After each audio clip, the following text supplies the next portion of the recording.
দোল পূর্ণিমার নিশি নির্মল আকাশ, মৃদু মন্দ বহিতেছে মলয় বাতাস। লক্ষ্মী দেবী বামে লয়ে বসি নারায়ণ, কহিতেছে নানা কথা সুখে আলাপন। হেন কালে বিনা করে আসি মুনিবর, উপনতে হইলা আসি বৈকুণ্ঠ নগর। ভক্তি ভরে যুগালেতে করিয়া প্রণতি, কহিলা নারদ মুনি লক্ষ্মী দেবী প্রতি। কি কারণে আজি হেতা লক্ষ্মী জিজ্ঞাসিলা, পদে নাতি পুরনায় ঋষি নিবেদিলা। কেন মাগো নরপতি তব অবিচার, চঞ্চলা চপলা হায় ফিরি দাঁড়িদার।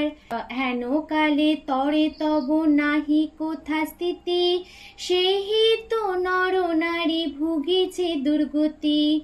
ক্রিয়কার রথ সদা নর নারীগণ, অসহ্য যন্ত্রণা পায় দেখি সর্বক্ষণ। অন্নাভাবে ক্ষীণকায় বলিহীন দেহ, ক্ষুধা কষ্টে আত্মহত্যা করিতেছে কেহ। কেহ প্রিয় প্রাণাধিক পুত্র কন্যাগণে, করিতেছে পরিত্যাগ অন্যের কারণে। কৃপা করে বল দেবী কি পাপের ফলে, ভীষণ দুর্বেগে সদা মত্তবাসী জলে। নরলোকে দুঃখ পায় সুখের বিষয়, দুষ্কৃতির ফলে ইহা জানিবে নিশ্চয়। চঞ্চলা আমার নাম কিসের লাগিয়া, কারণ ইহার তবে শুনো মন দিয়া। দিবানিত্রি অনাচার ক্রোধ অহংকার, অলস কহল মিথ্যা ঘুরিছে সংসার।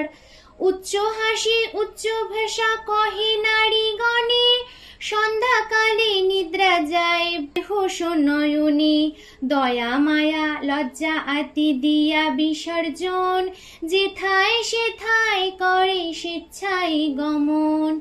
না দেয় প্রদীপ তারা প্রতি সন্ধ্যাবেলা, ধূপ ধুনা দিয়ে সবে করে অবহেলা।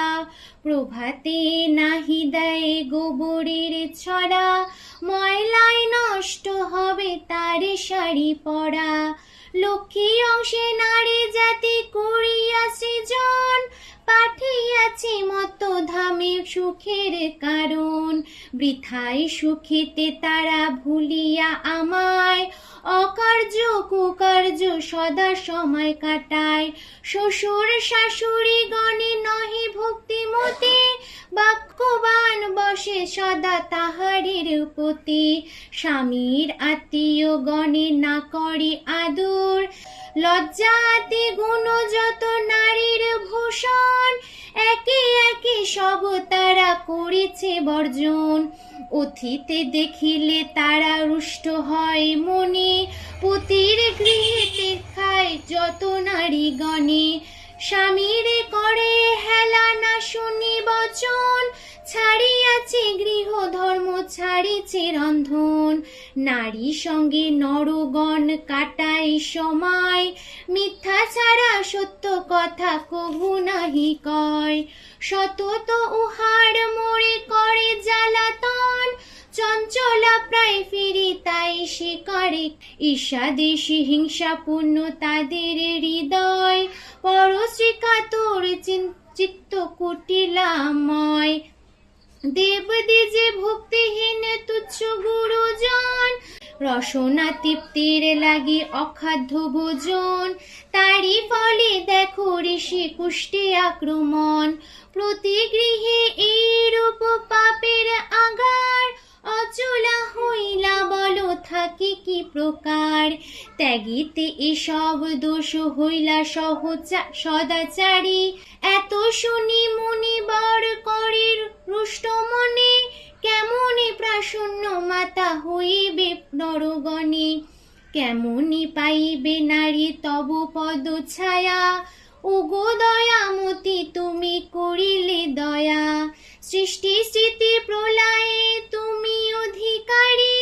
জগৎ প্রস্তুতি তুমি জগৎ ঈশ্বরী, করো মাতা কৃপা করি ইহার বিধান, মানবের দুঃখ হেরি কাঁদে মোর প্রাণ।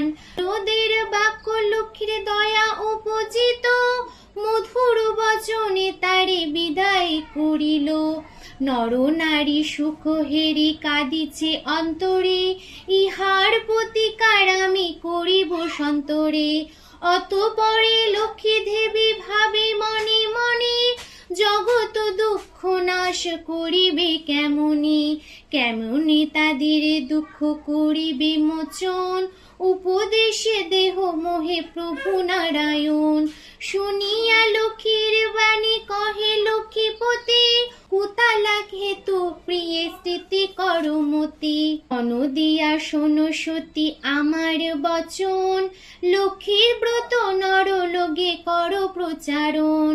প্রতি গুরুবারে মেলে যত নারীগণে, পুজিয়া শুনিবে কথা ভক্তিযুক্ত মনে। বাড়িবে ঐশ্বর তাহে তোমারে কৃপায়, দুঃখ দূরে যাবে জানিবে নিশ্চয়। নারায়ণের বাক্য লোকে অধিষ্ঠ মনে, গমন করিলাম অত ব্রত প্রচারণে। অবন্তী নগরে গিয়া হইল উপনীতি, দেখিয়া হইল লক্ষ্মীর বড় স্তম্ভতি। নরগের অধিপতি ধনেশ্বর রায়, অপার ঐশ্বর্য তার কুবেরে প্রায়। সোনার সংসার তার শূন্য হিংসা দেশ, পালিতে সবারে সত্য পাত্র নির্বিশেষ। এক অন্যে সাত পুণ্য রাখি ধনেশ্বর, সসম্মানে যথাকালে গেল লোকান্তর। ভাস্কর্যের কুবির জালে সত্য সহোদর, পৃথক হইলা সবে কিছুদিন পর।